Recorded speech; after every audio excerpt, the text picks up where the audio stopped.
આ ભારતીય જનતા પાર્ટી એટલી ભ્રષ્ટાચારી પાર્ટી છે કે માત્ર યોજનાઓ એ એમના લાગતા વળગતાઓને કોન્ટ્રાક્ટર મળે અને યોજનાઓના નામે કઈ રીતે કરોડો રૂપિયાનો ભ્રષ્ટાચાર થાય।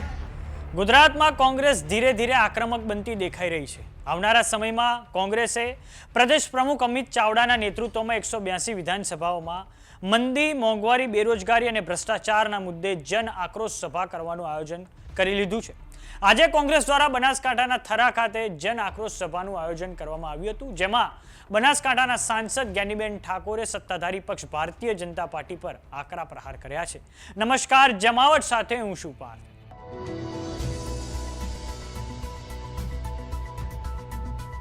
બનાસકાંઠાના થરા ખાતે કોંગ્રેસની જન આક્રોશ સભા યોજાઈ હતી, જેમાં કોંગ્રેસના પ્રભારી મુકુલ વાસનિક પણ હાજર રહ્યા હતા। તો હવે આ જન આક્રોશ સભામાં બનાસકાંઠાના એમપી જ્ઞાનીબેન ઠાકોરે સત્તાધારી પક્ષ બીજેપી પર પ્રહારો કરતા કહ્યું હતું કે અંગ્રેજો વખતે પણ જમીન માપણી થઈ હતી, અંગ્રેજો વખતે પણ 1 ઇંચ જમીન આગી પાછી નહોતી થઈ। ભાજપ રાજમાં તો અધિકારીઓએ જમીન આગી પાછી કરી નાખી અને હવે પોતાની જમીન માટે પણ અધિકારીઓને રૂપિયા ખવડાવવા પડે છે। થોડાક સમય અગાઉ અતિવૃષ્ટિથી ખેડૂતોને જે નુકસાન થયું તેની માટે સરકાર દ્વારા કોઈ પણ વળતર હજુ સુધી આપવામાં નથી આવ્યું। તો આ સાંભળો બનાસકાંઠાના સાંસદ જ્ઞાનીબેન ઠાકોરે બીજેપી પર પ્રહારો કરતા શું કહ્યું છે। આ ભારતીય જનતા પાર્ટી એટલી ભ્રષ્ટાચારી પાર્ટી છે કે માત્ર યોજનાઓ એ એમના લાગતા વળગતાઓને કોન્ટ્રાક્ટર મળે અને યોજનાઓના નામે કઈ રીતે કરોડો રૂપિયાનો ભ્રષ્ટાચાર થાય। આપણે વર્તમાન સમયની અંદર એ ભારતમાળા રોડ માટે ખેડૂતો માટે લડ્યા, છેક દિલ્હી સુધી લડ્યા અને લડ્યા એટલે પગના નીચે રેલો આવ્યો એટલે ખેડૂતો સાથે સમાધાન કરવા માટે આવ્યા, આર્બિટ્રેશન માટે આવ્યા અને હવે એ રીતે એગ્રી થયા કે ખેડૂતોને વર્તમાન માર્કેટના વેલ્યુએશન પ્રમાણે વળતર આપીશું।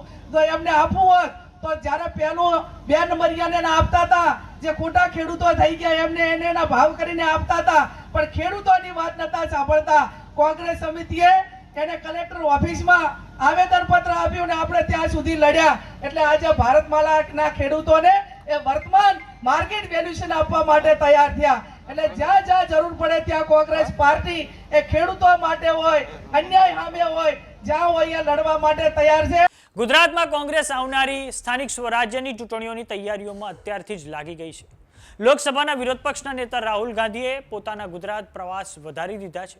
આવનારા સમયમાં કોંગ્રેસ ગુજરાતમાં રાહુલ ગાંધીના નેતૃત્વમાં એક યાત્રાનું પણ આયોજન કરી શકે છે। ગુજરાતમાં હવે સર એટલે કે સ્પેશિયલ ઇન્ટેન્સિવ રિવિઝનનો સર્વે થવા જઈ રહ્યો છે, જેના કારણે કોંગ્રેસ હવે ગુજરાતમાં વોટ ચોરીના મુદ્દાને ઘરે ઘરે લઈ જવા માંગે છે અને આ માટે કોંગ્રેસે વોટ ચોર ગદ્દી છોડનું એક હસ્તાક્ષર અભિયાન શરૂ કરી દીધું છે। તો આ બાબતે તમારું શું માનવું છે અમને કોમેન્ટ બોક્સમાં લખીને જરૂર જણાવો। જો તમે અમને યુટ્યુબ પર જોઈ રહ્યા તો સબસ્ક્રાઇબ કરો, જો તમે અમને ઇન્સ્ટાગ્રામ અને ફેસબુક પર જોઈ રહ્યા હો તો ફોલો કરો। સાથે જ અમારી વોટ્સએપ ચેનલ આવી ગઈ છે, જોઈન કરવાનું ના ભૂલતા। નમસ્કાર।